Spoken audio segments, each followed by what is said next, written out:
up to 6 months in jail and or a $2,000 fine. We're going to do probable cause. You have the right to remain silent. Anything you say can or will be used against you. You have the right to have an attorney present. If you cannot afford one will be appointed to you.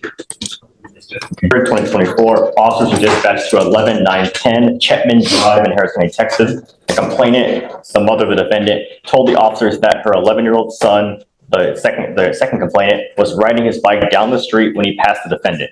Complainant 2 and the defendant know each other. When they passed, the defendant began insulting the son, and the defendant pulled what appeared to be a tan handgun from his waistband and pointed at the second complainant while making remarks about shooting him. After the second complainant told his family about what happened, they went to look for the defendant and confronted him. The defendant reached into his waistband again, but the complainant's family was able to wrestle the gun away, which turned out to be a BB gun. The officers noted that the BB gun appeared to be very similar to a real gun in appearance. Judge Alexander, are you here with anyone today? Yes, sir. Who are you here with? My mom. Go grab her, please. Go grab your mom. Your mom? Yeah. Come on up. Come on up, Mom. Good morning. Hi. Thank you so much for coming. No problem. Did you hear everything that happened? Some of it, I couldn't hear all of it. Let's hear it again. Okay, do you mind, please? Yes, Your Honor. Thanks. On September 23rd, officers were dispatched to 11910 Chetman Drive in Harris County, Texas. The complainant, the mother of the 13-year-old boy, told the officers that her son was riding down the street riding his bike when the son passed the defendant. The complainant and the defendant know each other, and when they passed, the defendant began insulting the son, and the defendant pulled what appeared to be a tan handgun from his waistband and pointed it at the complainant while making remarks about shooting him. After the complainant told his family about what happened, they went to look for the defendant and confronted him. The defendant reached into the waistband again, but the complainant's family was able to wrestle away the gun, which turned out to be a BB gun. The officers noted the BB gun appeared to be very similar to a real gun in appearance. Lucky he's not charged with aggravated assault. You know, they could charge you with a very serious offense where you're looking at serious time in prison. You're lucky they didn't, Mr. Alexander. How old are you, sir? You're 18. What do you do with yourself these days? Spit the gum out, man. You chewing gum? Your attitude toward me right now, Mr. Alexander, it really, really sucks. You have an air of arrogance on you. Either that or... Has he been with you all morning? I'm sorry? Has he been with you all morning? Yes. If I drug test you right now, what's going to show up, Mr. Alexander?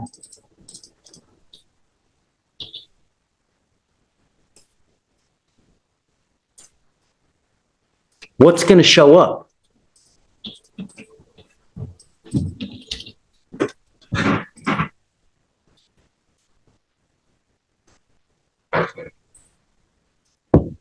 I'm sending him for a drug and alcohol test right now. I'd like to know what, if anything, is in his system.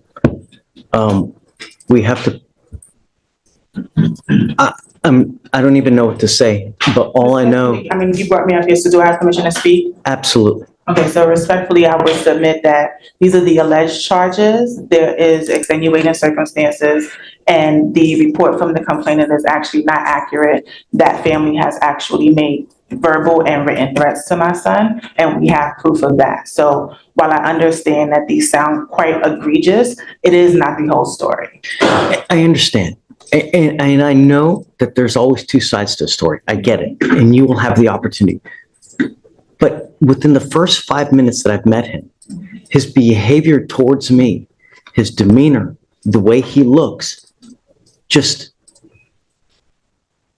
That's anxiety. He's standing in the courtroom. He's standing in the courtroom for the first time. And he doesn't have his attorney. He doesn't have an attorney yet. And this is a process that's foreign to him. So what I would implore from you is don't take his demeanor as disrespect. He is anxious. He's been anxious all morning. He has been with me all morning, and he doesn't really know what to say. So I understand that you're getting a first impression from him, but he is still a very young adult, and this is his first experience in a courtroom. Right. I agree with you. Mr. Alexander, what you need to understand is that you're 18. You've got this bag of money on your neck, and this life is but a very, very short. Look at me. Look at me. This life is a very short one, and it can be a very happy life, or it can be a rotten, miserable existence of a life. What you do now will dictate the next 40 to 50 years of your life.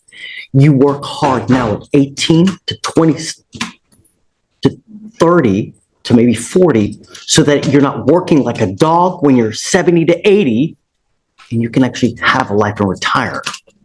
This, by picking up criminal cases at 18, you're moving backwards. How far did you even make it in high school?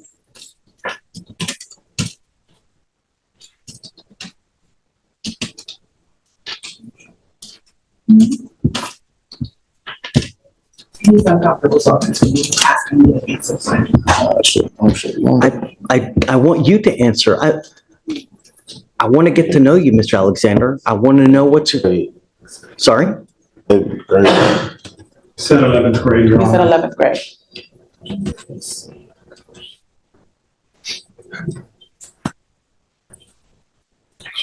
You need an education, Mr. Alexander. If you're going to do anything in this life, you need an education. I got my education. I want to do everything I can to help you out. Okay? I really do. If he's smoking weed, it stops today. Okay?